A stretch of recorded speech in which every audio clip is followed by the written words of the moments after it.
The Mini Match Pod.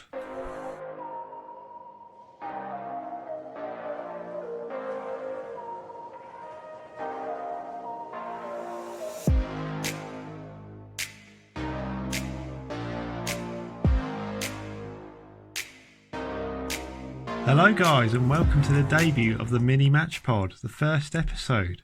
You lucky people getting to hear from me twice in a week, but yeah, I thought this is probably the best way to cover the midweek games and also provide a little bit of a build-up for each weekend's tie. So this week's going to be a little bit longer as we've got a Sunday game to talk about. Yeah, thanks for that, Sky, moving the game to Sunday. It made it really difficult to get a podcast together on a Sunday to talk about that game, but we've got that coming up. We'll be talking about the Wigan game with some special guests as well. So for all of you who are fans of Ipswich Fanzone, when I was a part of that, a few of the boys from there who I met up with at the weekend, we'll be talking about the Wigan game and just a general feel for how they're feeling this season. And then we'll talk about our second round Carabao Cup tie against Fulham before moving on to previewing our first away game of the season against Bristol Rovers. I'm going to try my best to do as half a good job as Harry from Bath used to do with Richard on Blue Monday. That's sort of how I got into watching them. Their season, you know, their match previews were always top notch and full of detail without rambling on too long. But yeah, if I can do as good a job as them, then you know I'm doing a fantastically well. So I'd really like to hear your feedback on this first episode, guys. Obviously, it's going to be a little bit longer than what a normal episode would be. You know, a normal episode would just have our midweek game, should we have one, and then just a preview for the weekend's action. So we've got 3 games to talk about and one to build up. So yeah, just let me know if you enjoy this format. So this will be out every Thursday at 7 p.m. Regardless if we've got a Tuesday night match or not. I'll still do a preview for you. But yeah, let's see what the boys have got to say. I'll have my little bit of a say afterwards. But yeah, let's see what the boys have got to say after our first home league game against Wigan.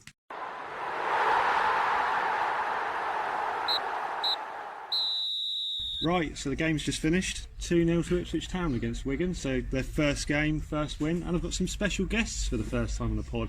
An original idea as well. I've not ripped this off from anyone. So back from the old Fanzone days. So we've got the artist formerly known as Ipswich Fanzone, the man who's got as many sources as the Nando's condiments table. It's Mr. Ashley Symonds. Got armchair Andy Rutter from FNZ. Got Tom Whitby. You're probably going to turn this off now already as he's on. and we've got young Jack Grady. How are we all doing? Yeah, not too bad, mate. Not too bad. Andy, you've had a bit of a rough time at the minute. Yeah. How you doing, mate? You're on the road to recovery. Yeah, happy with the win. He hasn't had coronavirus, don't worry. He's returned from cabbage, so he's all right. Whitby, how are you doing, mate? You've had a bit of a rough time in lockdown as well. Back to work now, aren't you? Yeah, 100%, mate. Back to my best again. Yeah. Looking forward to the season. How are you doing, Grady, as well? Yeah, good, mate. Good. Good to hear. Got a new job. Well, football's back. How are we feeling? So first game, we'll go to you, Ash, first. I'm sure we would have all been in a desperate kind of manner after that game if we'd even conceded to Wigan, but I think you've got to take the result as it is. A 2-0 win against any side is a good start to the season. Wigan, you know, not the fools everyone makes them out to be. Obviously, Peterborough fans get a bit salty saying that we've got the weakest side to play start of the season. You know, last week you would have been looking at the Wigan squad and thinking, shit, we've got problems. But you know, you can't take away from him. Played well today, and you know, Teddy Bishop getting a goal as well. Yeah. That can only be a positive. You can only beat who's put in front of you, can't you? And I think if you compare it to that Bolton side, which a lot of people have, like their only senior player is Remy Matthews, whereas you've got the likes of Joe Garner, Gary Roberts, who we used to have. There's a fair few in there. You know, there are no pushovers, but you know, 2-0, good result. You can only beat who's put in front of you. But yeah. How are you boys feeling for the start of the season? We'll go to Andy. How are you feeling? Obviously, there's been a lot going on behind the scenes, but you know, first 2 competitive games would ignore the Arsenal under-21s game because we don't care about the EFL trophy. But what do you think going into the season now? Not very hopeful before the matches, but there was some good stuff today. Again, it wasn't a convincing performance. Again, like we didn't have last season either.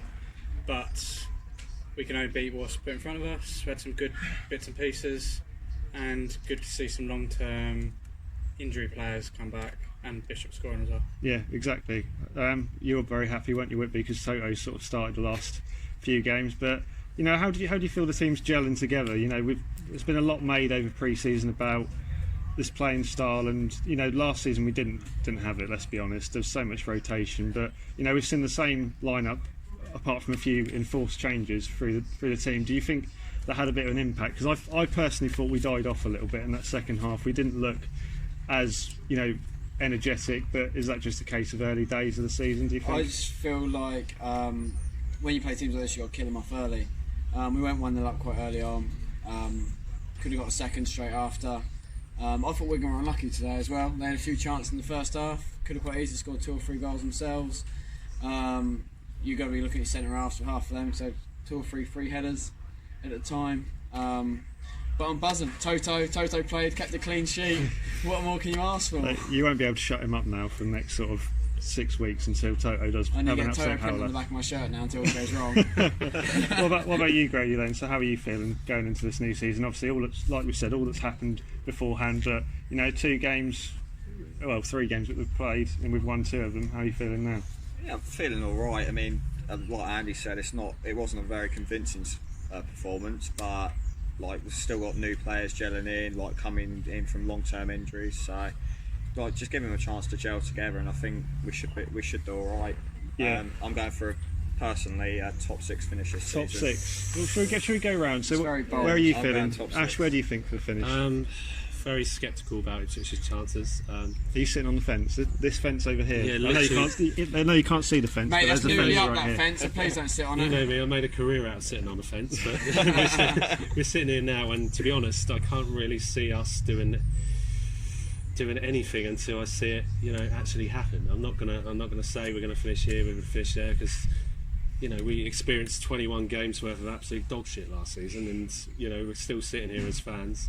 I questioned why I was still an Ipswich fan this summer, and that's not something I've ever done. We're still going to buy a Leeds shirt. Apart from when you supported Leeds. Yeah, obviously Leeds have made it back to the Premier League, so got my Prem team now. That's all I'm worried about. But no, we've got players, and I think this is what people are missing out on at the moment. We've got players that should be playing every week and should be putting in performances, and I think this is where everyone goes wrong. I know, Mark, you've been quite vocal about obviously the youngsters going out on loan this week, but you've got to give that platform for the players who are, earning that money every week to come in and actually do a job. And if they don't do it, see you later. Next season, we're going to have to be a different side. Yeah. And I think we've still got maybe another season in League One. I think... God, don't say that. I do. I genuinely think that now. But for me, it's just like we've seen... what we've got. We know what we've got in Alan Judge and John Nolan. Yes, I think Nolan had a great game today. I thought he played really well. Judge, the same.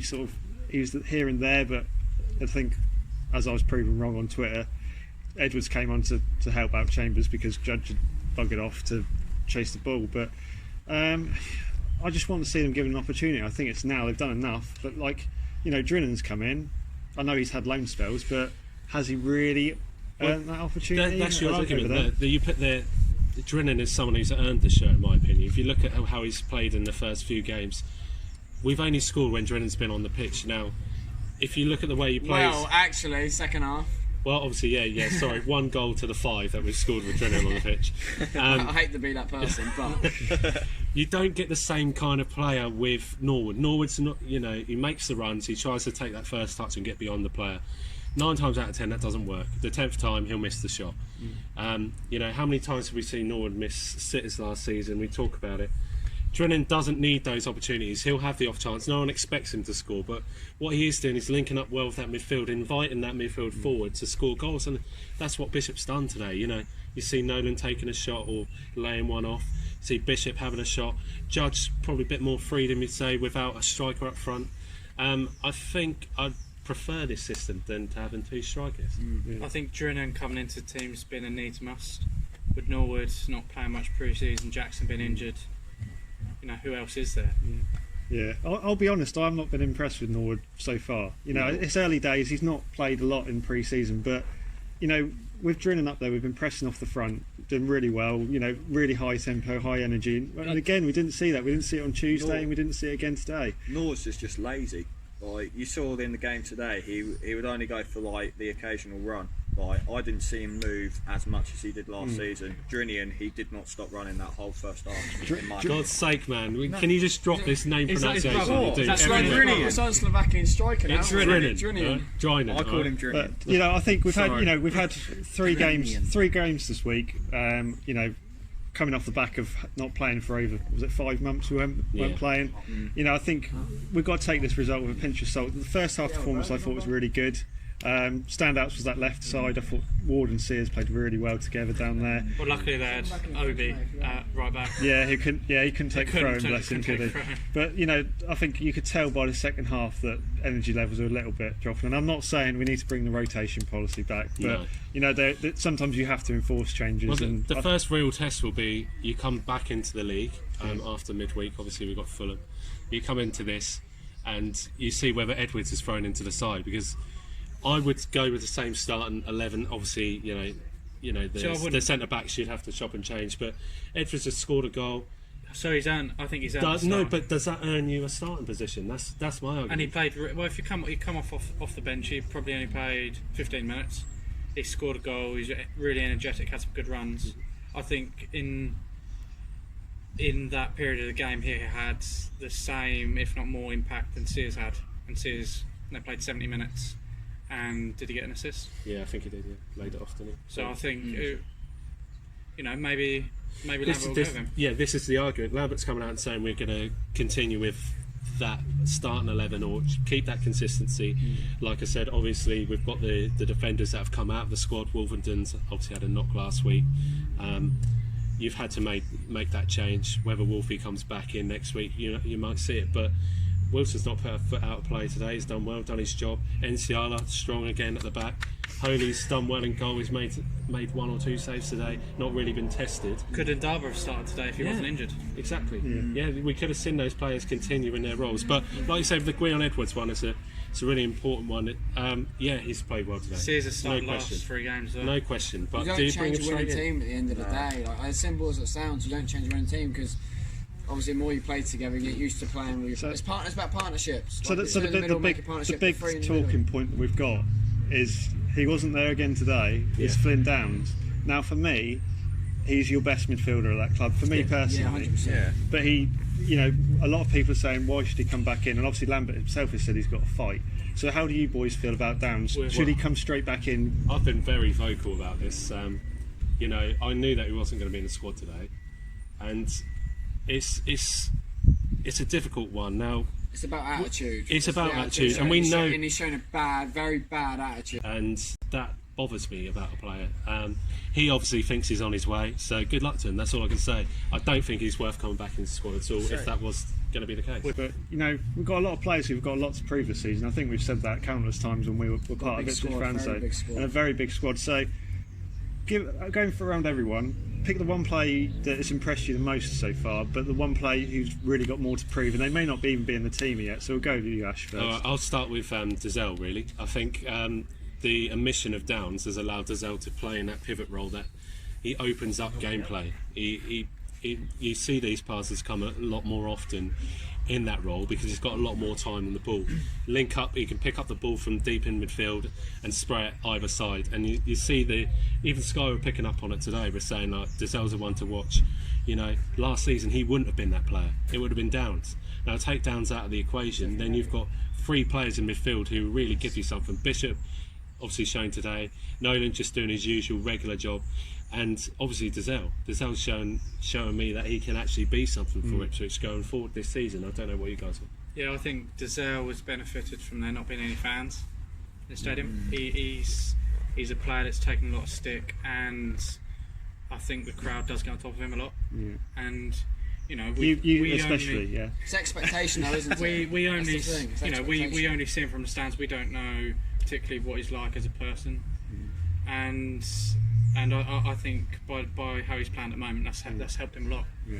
But Drinan has been the one that's impressed me the most. Yeah. Although he's not scored, the link-up plays there. Yeah, he's made a couple of goals, hasn't he? So it's more than we probably expected from him. But what about you, Whitby? I agree with Andy on the fact of players thriving with no crowd. If you look at the players, obviously people getting the back. Chambers, obviously he didn't have a great game today. I thought was a lot better second half, a lot more solid. Toto, I think, will thrive because a lot of people get on his back as well. I thought Stephen Ward, very good game, very good game. And like I said, Dazelle, a lot of people get on his back because, again, it's the expectation. But I was very impressed by Bishop today, the way he obviously put himself about, scored a good goal, very good header. And again, it's the desire to win the ball. And I know Ash kept saying he chucked himself down to the ground, etc. But, I do have an argument there. But he got his foot in. Bishop does throw himself to the ground very early on, but I mean, if he's going to win the ball, he got his foot in where it hurts, and exactly. that's what you want from your midfielders. Grady, what about you, mate? For me, Stephen Ward, I was really impressed with him today. Man of the match for me, I'd say. But he's got he's got that experience of going through the leagues. He's got that experience of getting like the younger players doing what they want. I think that's a really good point you brought up there, because Lambert's brought in someone with experience, another captain, another leader, you'd argue. And I think you've got to take your hat off, not the Tony Pulis one he had on today, but you've got to take your hat off to Lambert in the sense that he's actually identified that there's not the correct leadership in that team to push us forward. Now, if that means seeing Chambers' contract out, obviously Scouse as well, absolutely nowhere to be seen. Just on Scouse quickly, I cannot see him playing much at all this season. He wouldn't get into that squad. He will not play at all this season. Not at all, unless we're absolutely desperate. Could you see him getting back in? No one's talked about it yet, surprisingly. That's the only thing that would worry me, is that we'd have injuries, he'd come into the team. I'm not saying he's a bad player, but we've got better, and then Lambert will think, he's been playing well, we can't take him out of the squad, and then suddenly, he ends up playing 25 games for us. See, the thing with Scouse is he's very defensive. Yeah. Like that's what annoyed me last season. He was really defensive, and him playing alongside Downs. I mean, Downs himself, he's not very attacking either. Like, they were both really defensive, and that's what irritated me about the midfield last season. But then you had the likes of bringing in Hughes, again more attacking, so that's what we need. We need an attacking midfield. Yeah, I think I said in the tactical review pod that midfield balance has got to be right. And unfortunately, Scouse has been a good servant for us, but all players' times come to an end. And I think the big talking point that a lot of us had at the start of the season is Lambert. So, has today and the last couple of games changed how you feel about Lambert, or do you still think he's really under pressure until a certain point where maybe we are going to have to pull the trigger and make the change? He's under pressure for me. I think he's under pressure. You've got to argue he's under pressure now. Like me and Andy will say, we watched that game during midweek, and it wasn't pretty. We started well, good 30 minutes, and then after that we just seemed to capitulate, and that's what I don't want to see from this season. We did that last year in a horrendous fashion. I mean, 21 game run where we only won 4 games is just not acceptable at any level of football. He's lucky to be in the job, and a lot will say that COVID saved his job. Yeah, I've heard that bounce around a lot. I think it's really interesting. When he first came in, when we were bottom of the Championship, he got us playing out from the back, and we very quickly learnt that at that time we weren't good enough. Started League One season, that was nowhere to be seen, and we didn't seem to have identity or philosophy. And again, he started the season playing out from the back. It feels like we have got a bit of something which we're trying to stick to. Yeah, we've adopted something, haven't we? And if over the next 5 games we carry on in that way, and we're still getting results, I think that's encouraging. That is the formation that Lambert has always played, though. He completely changed his manager tactics last year, like playing the 4-4-2. But you look at the teams he's been at previously, Aston Villa, Stoke, Norwich, that he's always played that formation 4-3-3. So again, it was a change for him last season, and he's learning from that because he's gone back to his 4-3-3. We are playing well at the minute, but it's just a fact of keeping that momentum, keeping the same squad.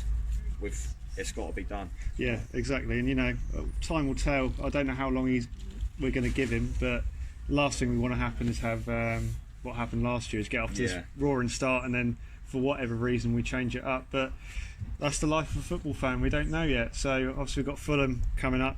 I don't expect us to go too far in the Carabao Cup because basically it's not our focus, is it really? And then we've got Bristol Rovers. So just give us a quick what do you think your predictions are for those two games? How do you think we're going to approach Fulham, and then what do you expect from Bristol Rovers, who got a good result at the weekend? They got a 1-1 draw with Sunderland. You know, they were hanging on a little bit, sort of backs against the walls, but you know, a good point where Sunderland don't drop many at home. So for me, for Fulham, yes, he will change the squad for that, because he's got to rest the first team players that we've played today. He will change the squads, but the result is depending on whether Fulham put kids out or not. So it's, for me, I'm undecided with that one. But Bristol Rovers, I can see a win coming, personally. You boys? I think Fulham will play pretty strong. You know, they're newly promoted team to the Prem. They got battered yesterday by Arsenal. Low on confidence maybe, and they want to get a win under their belts early on. So I think it'll be a pretty strong team from them, and they'll win. Yeah. And moving to Bristol Rovers, it'll be really interesting once we've played them already, haven't we? Yeah. And it'll be interesting to see if they've found us out. Yeah. This time, and if they exploit us. You've got to look at Bristol Rovers though. They've lost their number one striker. You got to think where their goals coming from. I don't think we'll lose, but it might be a draw. Yeah, well, I'd agree with Andy on the Fulham front. They're going to possibly put out a stronger side to get some momentum under their belt. They need a win, obviously after getting battered by Arsenal at Craven Cottage. Can I see us playing the starting 11 that we had today? No, not at all. I think we're going to change it up. We don't really want to go far in competitions. That cost us a lot of time last season. Even for us as well, it's quite demanding. Yeah. We want realistic cup competitions. We do. We want so EFL trophy maybe. Yeah, and that's the one cup. If I was Lambert, that is the one cup I'd go for. Yeah. FA Cup, realistic, League Cup. it's realistic silverware. I couldn't care less. And if we look at Bristol Rovers, it will be for me. It's more about how we compose ourselves. We're yet to play away from home in this campaign as yet. 3 games at Portman Road. Yeah. We own that space. You know, first thing we're going to go into somebody else's back garden, and we need to perform. Now, was it Bristol Rovers that bought in? Was it Hanlon they bought in? Yeah, they brought him in. So they didn't have him for when we played him in the Carabao Cup, but yeah, they brought him in since then. And yeah, I don't think he had a great year at Gillingham, but he's a dangerous player. He's got a blank canvas at Bristol Rovers to play on, and Bristol Rovers are, you know, famous for bringing strikers through their ranks. You know, not many people know that Bobby Zamora came from Bristol Rovers. He was a quality player, and Harry Redknapp did. Yeah, it's just a lot. Bristol Rovers have got loads of talent coming through, and they're really good at producing talent, but it's when they put those pegs together whether they actually work. And if you ask a Bristol Rovers fan, they're not very confident about any game they go into. But they'll be expecting a result at home at the Memorial. Yeah, exactly. But you know, it's been good today, hasn't it, guys? Meeting up for first league game of the season. It feels kind of normal, but yeah, it's been good to see you all. And, you know, if the guys listening like this, and you want to hear more from the boys, and let them know. So obviously you can hear from Ash on FNZ. Obviously it was Ipswich Fanzone, but we've rebranded. Andy's on there from time to time as well. Grady, you've made an appearance as well. So let you do a little plug as well, Ash. You know, you've been good to me over the years. So so obviously we have our Monday night show, but by the time you listen to this, it's already been and gone. It's every week at 7 p.m. And then on Sundays at 8 p.m. we speak to an ex-professional footballer or manager. May it be every Sunday at 8 p.m. and on the FNZ 90+3 pod, available on Spotify, YouTube, Apple Podcasts, all the regular stuff. But yeah, we're just trying to mix into the wider football community. I think it's quite hard to stick with the club that you support and put your career on the line. Basically, you throw yourself in there, and it's hard work because it's when you're passionate about something, it just gets you down. And I think that's where I struggled last year, obviously producing it and all that. And obviously we travel around the country consistently, and it could be quite hard work at times, but this is more manageable, and you know, still I enjoy interacting with people about football. You know, football's mine and your passion, boys, so that's that's what we love. Life's all about experiences, and you know, we're all young lads and we've not experienced the highs that a lot of Ipswich fans, and you know, that's no excuse for us. You know, some of you may feel that wasn't why we should stick for thin and thin, but thick and thin, but you know, we've got a lot of life to live, you know, and you know, if you guys want to hear more, maybe we'll do a special episode about sort of in more detail why FNZ happened and Fanzone finished. But you know, we thank you for all your support at that time as well, and thank you for carrying it on, because I know without Ash's help and giving me that platform initially, we probably wouldn't have ever got to this stage. But yeah, thank you guys. And so just to summarise Wigan, I thought it's great to get off the mark for the season with a win.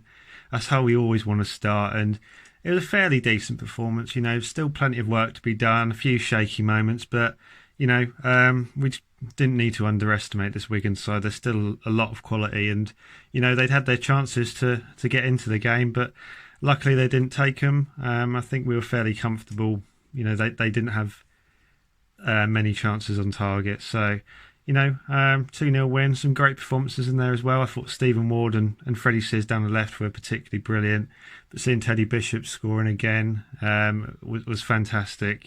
He's had such a rough ride, and seeing him back in the team and performing well is what we want to see. John Nolan playing well again.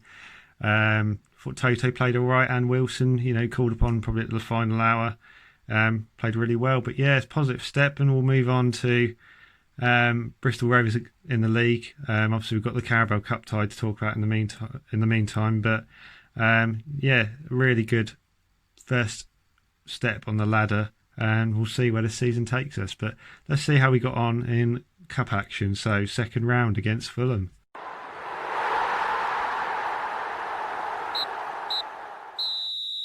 Right, so 1-0 to Fulham, final score in this second round Carabao Cup tie. Just me on this one, so yeah, just let us know if you enjoyed having the boys on. It's usually just me on the pod, but if you enjoyed a different voice on the podcast, or 4 different voices on the pod, just let me know. Or if you love my dulcet tones and your cozy blanket, which is my voice, then we'll keep it like that. But if you want to hear more from the boys, then we'll get them on again at some point. But yeah, about the game, so Mitrovic with the only goal, probably as expected, and a really strong side put out by Fulham, pretty much close to full strength, you'd say, and some of their new signings making the team, who also featured in the Champions League last season. So you got Areola in goal, didn't make a tit of himself, but yeah, I think he was on loan at Real Madrid, but he's been at PSG as well for a number of years, goalkeeper. And then Kenny Tete, he also didn't make a tit of himself, putting a wonderful cross. I'm milking this now. Please stop with the jokes. But yeah, he was in the semi-finals of Lyon. So look, there's a raft of quality even without those two names. You look at who is in that squad. Mitrovic, top scorer in the Championship last year. Knockaert, we know the quality he's got from all these years in the Championship. Cabano was in there, Ngisa, Lamina. The list goes on. So much quality in that squad, and we made 7 changes, probably needed. We've had a lot of games, both pre-season and cup and league action. So we had 7 changes from the side that lined up on Sunday against Wigan. So yeah, I don't think we can get too disheartened.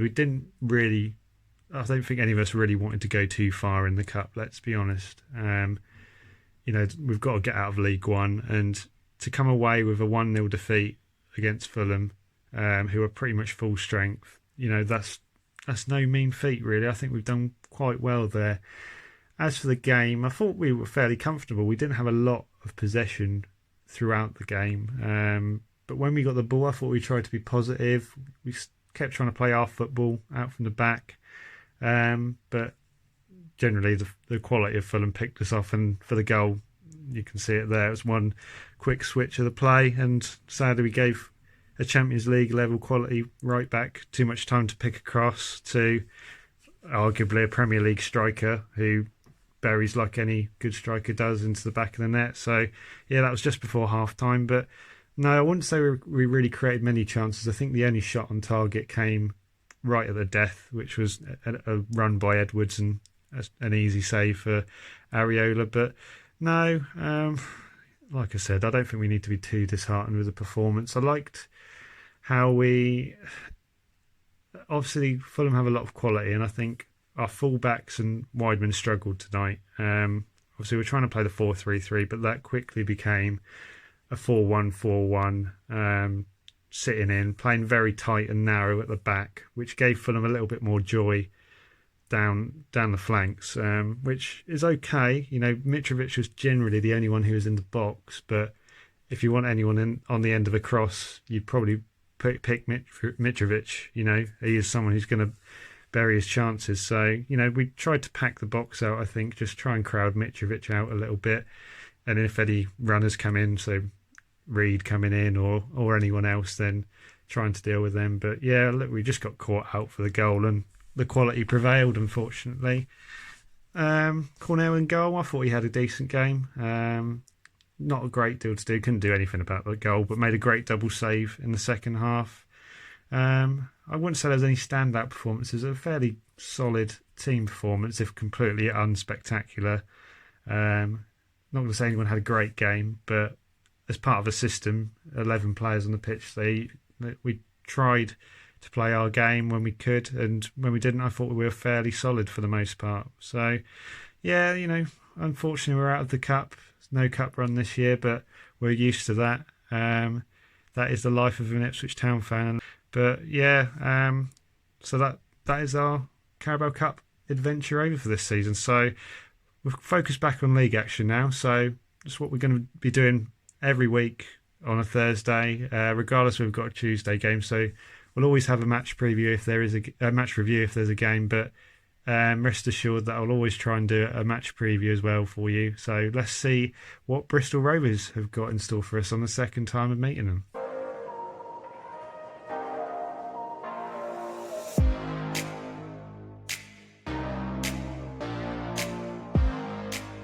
Right, so Bristol Rovers. So Town travel to the Memorial Stadium for their first away trip of the season against opposition that we've already faced this season. So faced Bristol Rovers in the Carabao Cup first round, so we know a little bit about them, but we'll talk about them in a bit more detail. So we'll see how they've been getting on. Obviously, we talked a little bit about them in the season preview, but obviously they've played some games since then and games since playing us. So Ben Garner came in for them. He's the Bristol Rovers manager.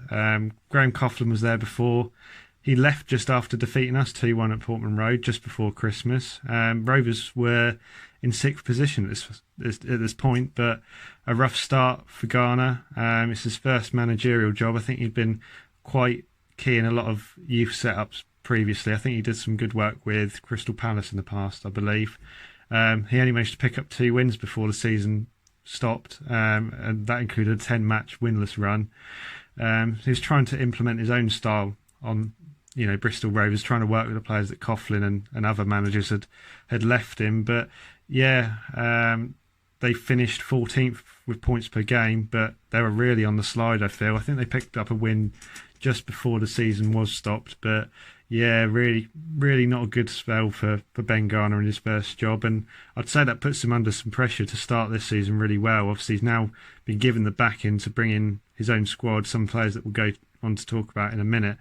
But yeah, they've got a new majority stakeholder at the helm now, and I think they've just moved into a new training ground, so they're starting to sow the seeds of developing. Bristol City have surpassed them and, doing fairly well, a well-established championship club now, as we know from our years in the championship. But Bristol Rovers trying to sort of bridge the gap between them and their rivals. But if Garner carries on the way he did last season, I wouldn't be surprised if Rovers aren't afraid to make a change partway through the season. But yeah, as for Garner, he seems intent on sort of a more progressive, sort of high tempo attacking brand of football.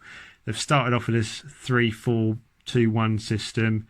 Coughlin was sort of playing a 4-3-3, very sort of almost like Mick McCarthy, probably changing into a 4-5-1 when he needs to hang on to games, and very sort of staunch midfield with Sercombe, Ed Upson and Ollie Clark in there.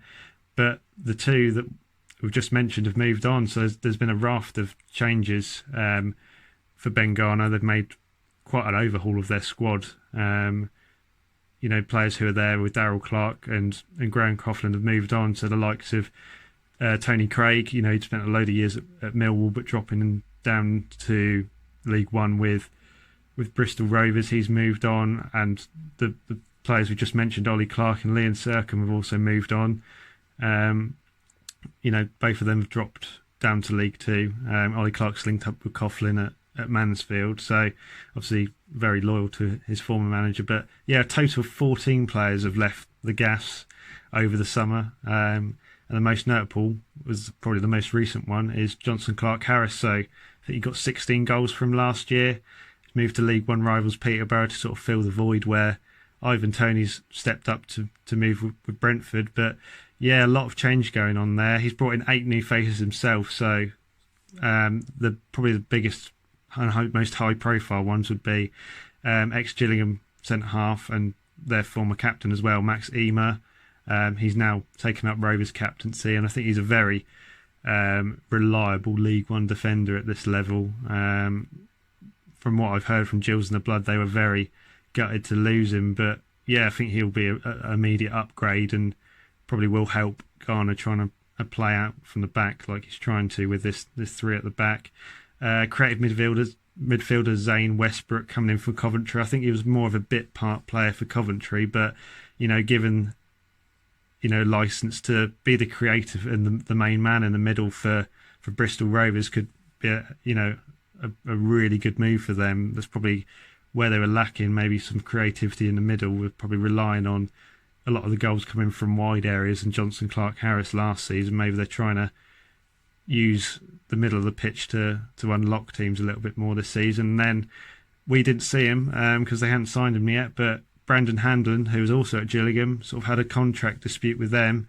Didn't have a great year last year, but he's a very dangerous striker. He's come in to fill the void left by Clarke-Harris. So yeah, a lot of changes going on at Bristol Rovers, but they could be very dangerous, and again, not a team to underestimate. So we'll look at their last 3 games, which is all they've played, unfortunately. But so we all know about their first game, which was the 3-0 defeat to ourselves in the Carabao Cup first round. We were fairly comfortable in that game, and obviously they just lost Jonson Clarke-Harris, so they rarely threatened, to be honest. And once we got ahead, I think it always looked likely that we were going to win that game. But yeah, that moved them on to their midweek EFL Trophy game, which went to penalties, which they lost to their former manager Darryl Clark down at Walsall. So it was 1-1, and then after extra time it was 2-2, and they lost 4-2 on penalties. But getting on the score sheet, probably an improved performance as to what they had against us, playing against weaker opposition. But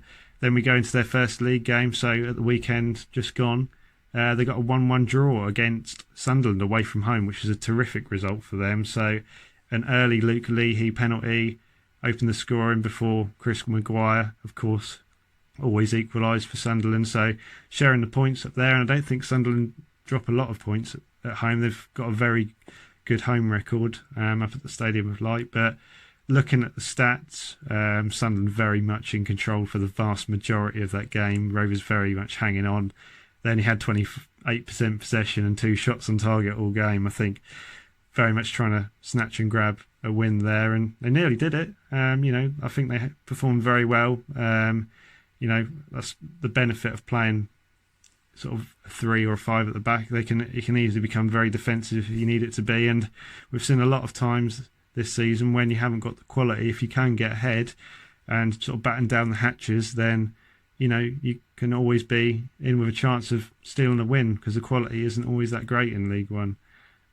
So yeah, after a disappointing defeat to us and obviously narrowly losing to Walsall, I think they were fairly pleased with that result up at Sunderland. Probably not what they're expecting. I've noticed a lot of the Sunderland fans were very unhappy with the way Bristol conducted themselves, but like I just said, that's how it works in League One. There's quite a gulf in size of clubs as well as quality.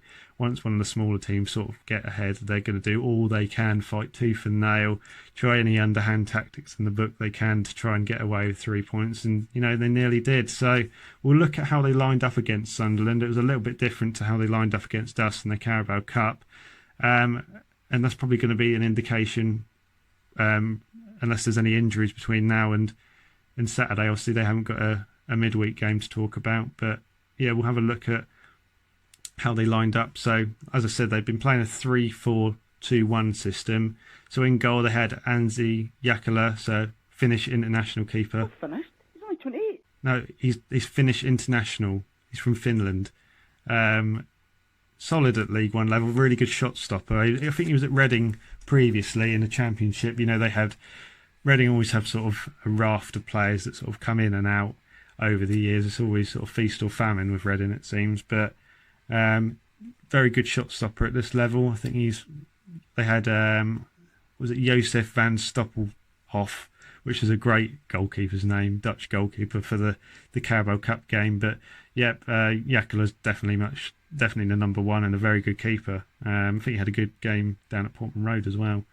And then the centre backs, so the three they had at the back on Saturday, said Cian Harris, Max Emer, who's the captain, obviously, as we said, moved from Gillingham, and Alfie Kilgore. So he's come through the ranks with Rovers, and I think they see him as sort of their next hot prospect at the back. Didn't have a great game against us, but I think he's a good physical and very much in the mould of a modern centre half.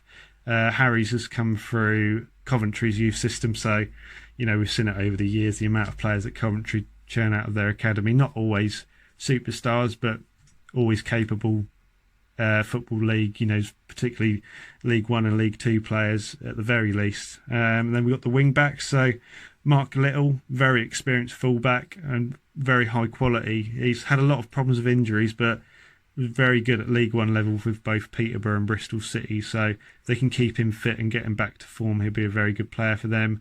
And then Luke Leahy, who got the goal on Saturday as well, he's on the left-hand side. Centre mid, so new signing Josh Grant and Zane Westbrook, who we spoke about, very much the creator in that team. Then we've got the wide forward, so it's not really a 3-4-3, so these guys are more advanced forwards, sort of inverted forwards, as opposed to wingers. So you've got Sam Nicholson, who joined from Colorado Rapids, so he's obviously spent some time with Tommy Smith, and Jaden Mitchell-Lawson, who's on loan from Derby. I believe he was there last season as well. And then we've got Brandon Hanlon, who we just spoke about. So didn't have a great record with Gillingham in the league last year, but very physical, pacey striker. Definitely an upgrade and definitely someone that they needed to bring in. And if they can get him fit and firing, he'll be very good. But he did go off injured, I believe, on debut against Sunderland. So whether he'll be fully fit for the game on Saturday, we'll have to see. Looking at their squad as well, there's a few players that featured in the game against us, and another player, a few players they've got on their books, which some of you will recognise. So Jack Baldwin, he starred in Sunderland Till I Die. I think that was the latest series, wasn't he? He was in that. He's joined from Sunderland. Again, experienced League One centre half, can easily fill in when needed. Ed Upson, who's been on a journey up and down the leagues after leaving our academy. FA Youth Cup hero, but never made the grade at Ipswich, and I think he's been Yeovil, MK Dons, Millwall, and now Bristol Rovers. I think there's probably been a load of other clubs in the middle of that spell as well. But he's a tidy option, just very much like a Cole Scouse. You sort of bring him on, and he's exactly what you're going to get with Ed Upson. I'm intrigued to see how he came on against us. Jonah Ayunga gets on for them. Signed from non-league Haverton Waterlooville. Always remember them. Then they go on a FA Cup run and they went and played Liverpool, and I'm pretty sure they scored first at Anfield, which is something I always remember them for. But he scored 17 goals for them, and they missed out on the playoffs in the National League South. But he looks like a really big, physical, strong, athletic striker, and if they can nurture him and train him, Garner's got that reputation. I think he'd done some good work with Wilfred Zaha, I believe. Gascast spoke about when he came in. That's the Bristol Rovers podcast. He could be a real asset to them. We've seen how effective big physical strikers can be at this level. We look at Rotherham and Wickham.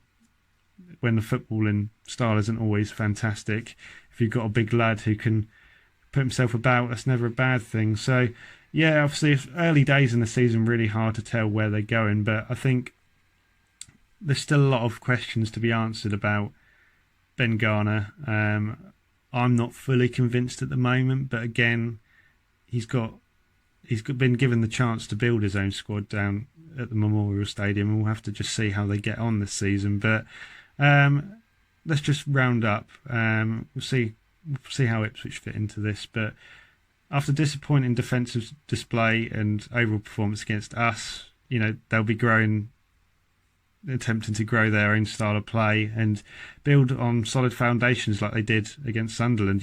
That's how these smaller sides are going to approach the big boys, in inverted commas there. They're just going to try and smash and grab and steal what they can. So they should be a little bit more defensively sound against us than they were in the Carabao Cup. I think there's a little bit of rustiness there. They weren't particularly switched on for a lot of the goals, but yeah, I think we'll see an improved performance from them. As for us, I thought we were very clinical and professional in how we dispatched them in the Carabao Cup. And I think really we've got to carry on that. If we maintain the levels of intensity and tempo we showed in that game, using the fullbacks to bomb on to pin Little and Leahy back, that basically makes it into a back five. The only problem then is if they realise that, yep, we're getting absolutely overwhelmed, do they turn it into a back five and kind of just try and see out a point, which is what they did up at Sunderland. Obviously they're in the lead, but very defensive for the majority of the game.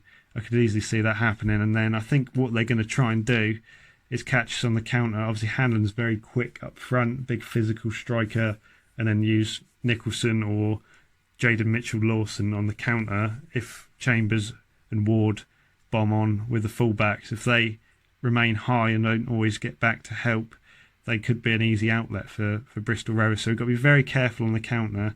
Obviously, I'd say not to be disrespectful to Bristol, but we are probably seen as the better side and have better players than them. They're going to probably try and sit in, and a point for them would probably be a good result. But can't underestimate teams that cost us far too many points last season.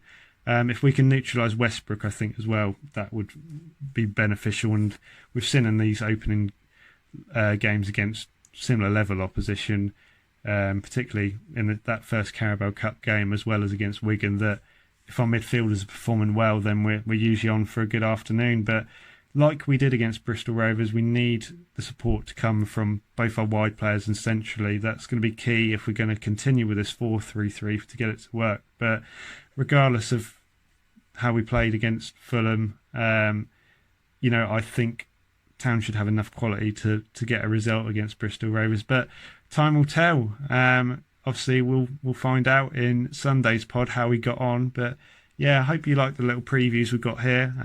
Like I said, I'll try and go into as much detail as I can with doing my research and the knowledge that I do have. The hours of playing FIFA and Football Manager and just generally being a football nerd do tend to come in handy. But yeah, that's just, let us know what you think on the previews, guys. I'm going to try my best to do as detailed a job on every team that we face this season, home or away.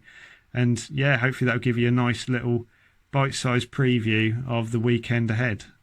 So there we have it. That's the first mini-match pod of the season. Like I said, a little bit longer this week, but that'll be the general format. We'll look at the midweek game and then we'll build up to the weekend's fixture. Just a little episode, and then obviously we've got the Sunday 6 p.m. episode, which will cover everything that's been going on in the news, all the stories that run through the week, and then we'll talk about the big game on the Saturday. But yeah, I hope you enjoyed that episode, guys. Really appreciate your feedback and all your support with this. Obviously, I didn't anticipate the levels of support I got for my initial launch, on the Sunday show. But, if this is something you want to see as well, then I'm more than happy to do it for you guys. I could happily talk about football for hours on end, probably longer than I actually recording a podcast. But yeah, thank you for your support. It always means a lot. And yeah, I look forward to Saturday's game, and yeah, to Sunday's pod. So yeah, we'll speak to you on Sunday, guys. Have a good rest of your week and a good weekend. Hopefully it'll be a good weekend for all of us. Take care. Bye. Join me on Thursdays at 7 p.m. for the mini match pod as we look back at Town's performance in midweek action before giving you a comprehensive look at this weekend's opponent, giving you all the knowledge and stats you need ahead of the game. We've got you covered.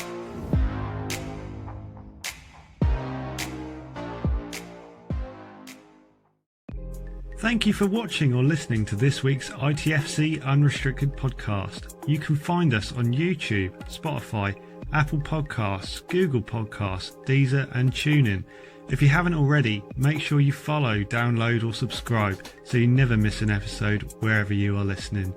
A new episode will be live on all platforms at 6 p.m. every Sunday. For more immediate reaction to all the latest town news, give me a follow on Twitter at rskid26. Go on, you know you want to. Until next week, I've been your host, Mark Beck. So take what you need, be on your way, and keep on following town.